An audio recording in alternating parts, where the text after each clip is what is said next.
ఆలోచించండి. ఇక్కడికి వచ్చిన నాయకులందరూ కూడా దయచేసి సాయంత్రం నుంచి ప్రతి ఇంటికి వెళ్ళండి.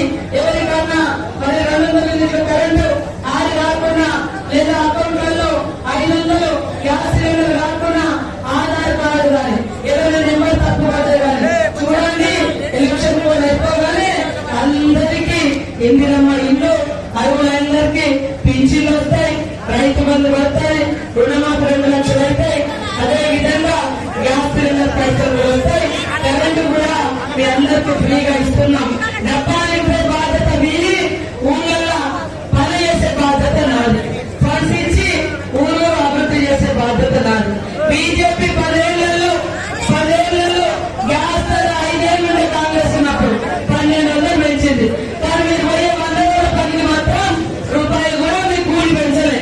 మరి అదే విధంగా పుడితే పన్ను, చస్తే పన్ను, మరి పెట్రోల్ పన్నులు, ప్రతి దానిలో పాల ప్యాకెట్ మీద పన్ను, బంగారం ఎంత పెరిగింది. 10 ఏళ్ల కింద ఎంత ఉండే ఇప్పుడు ఎంత పెరిగింది.